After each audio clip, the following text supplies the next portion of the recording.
Tous les jours, tous mes élèves, ils ratent ce que je propose, mais ils réagissent de façon très différente. Il y en a, ils se mettent en boule par terre et ils mettent des coups de poing dans la neige tellement ils sont en colère. Il y en a d'autres, ils se relèvent, ils recommencent.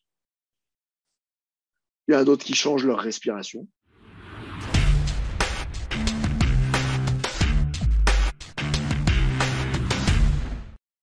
L'un d'entre vous va fermer les yeux et commencer par visualiser la situation 1, c'est-à-dire fermer les yeux et visualiser une situation agréable d'intensité au moins 6, 7, voire jusqu'à 9 sur 10. Par exemple, si je devais le faire moi, ça serait peut-être la première fois que j'ai plaqué un backflip en snowboard. Après 1 minute, il me dit « Ok, c'est bon, passe à la deuxième ». Et là, je dois aller visualiser quelque chose de désagréable. Désagréable, c'est pas ah, j'avais pas de chaussettes propres ce matin. Jouez le jeu, allez chercher quelque chose dans votre vie qui est désagréable, au moins à hauteur de 5, voire 6, 7, 8. C'est plutôt, tiens, mais en fait, quels sont les critères qu'on peut regarder? Vous avez parlé des yeux. On peut voir que les yeux, il y a des niveaux où ça se baisse un peu comme ça, comme le sourire quand on a parlé tout à l'heure, Cédric, à propos de Théo. Il y a aussi les traits du visage qui sont plus ou moins tirés vers l'extérieur ou vers le bas.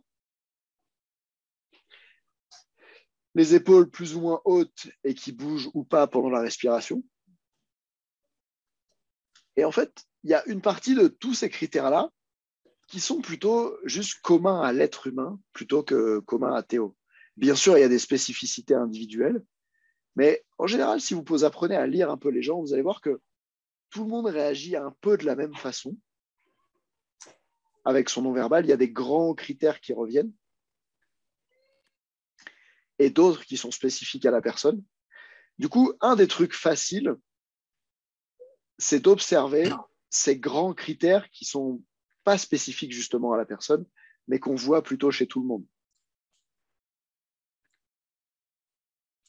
Je prends l'exemple, tout à l'heure, j'étais dans ton groupe, Julien. La deuxième situation, la situation désagréable pour toi, je ne sais pas si tu l'as vu, Fred, au niveau de la gorge, toutes les 5 secondes environ, il y avait une contraction des muscles de la gorge et ça changeait de forme, tu vois. Ben ça, si dans les films, on voulait faire un méchant dans les films d'animation, il se comporterait exactement comme ça. Et justement, vous pouvez en revenir à ces films d'animation qui sont en fait un peu des distorsions de la réalité ou plutôt des exagérations de la réalité. Comment est-ce qu'on représenterait un personnage de dessin animé si on voulait le faire méchant, en colère, content, triste, déçu et tous les types d'émotions? Ayez en tête quels sont ces traits-là qu'on viendrait exagérer. Et en fait, c'est cela que vous allez retrouver chez les athlètes. On voit la même chose avec la respiration qui va être plus ou moins ample et à la fois, j'allais dire, régulière et calme, ou très saccadée et avec une amplitude faible pour quelqu'un qui serait en colère, par exemple, ou triste. Ça vous parle ce que je dis là? Normalement, ça doit vous sembler être des évidences presque. Vous devriez être en train de vous dire, mais pourquoi il nous raconte ça? On le sait déjà. Sauf qu'avant, vous le saviez, mais vous n'y étiez pas attentif. En tout cas, peut-être pas. Et maintenant, une des façons intéressantes, tu vois, de coacher, ce serait, j'ai un athlète qui vient de faire un tir. Comment réagit son non-verbal ensuite? Et sans que l'athlète dise rien, je peux savoir à quel point il est content ou pas de son tir. Des fois, je peux savoir comment est-ce qu'il se perçoit lui-même par rapport à son tir. Et je peux déceler un état d'esprit limitant rien qu'au non-verbal du sportif.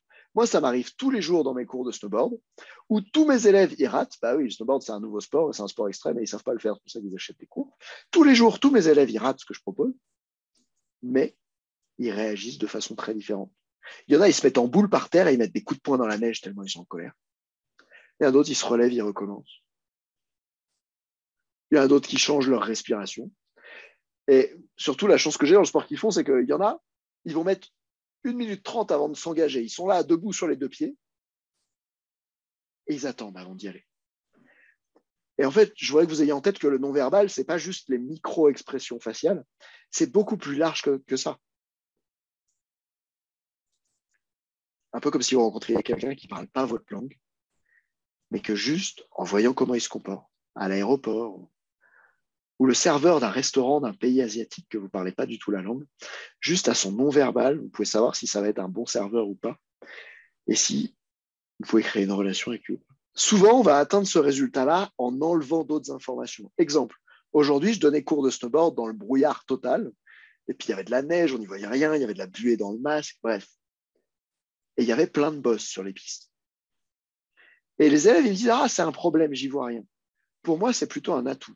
Parce que je sais que quand le capteur visuel il est chanté, alors le corps il va donner plus d'importance aux sensations qui viennent des autres capteurs, notamment aux kinesthésiques, ce qui fait qu'ils vont apprendre à rider dans les bosses, non plus avec les yeux, voir où sont les trous et voir où sont les bosses, mais avec quelles sont les sensations que j'ai quand ma planche heurte une bosse et quand ma planche descend une bosse.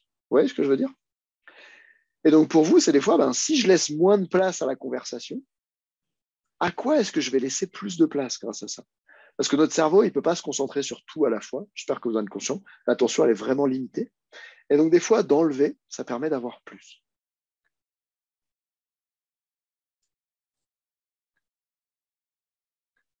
Fred, quand les filles rentrent dans le vestiaire à la mi-temps, tu peux très bien les asseoir, proposer une minute de silence et juste les regarder. Et peut-être que tu auras plus d'infos que si tu leur disais hey, comment ça va? Ça se trouve, c'est quelque chose que tu fais déjà aujourd'hui. Mais y de la conscience. Et imaginez que vous alliez voir un athlète et que vous lui disiez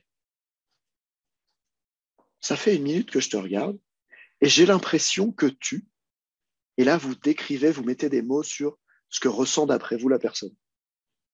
Par exemple, moi je vais voir mon élève en ce moment, je dis ça fait 2 minutes que je te regarde et je vois qu'à chaque virage, tu as l'air réellement frustré de ne pas y arriver, comme si tu étais un peu en colère avec toi-même. Qu'est-ce qui se passe? Et le fait que moi-même, j'ai mis des mots là-dessus et que j'ai été en mode ah, je t'ai vu, ça va créer une conversation qu'on n'aurait pas eue autrement. Parce que la personne ne serait pas venue me voir pour me dire ça. Elle voulait intérioriser. Mais grâce au fait que je lui dise hey, je t'ai vu, ça ouvre des portes.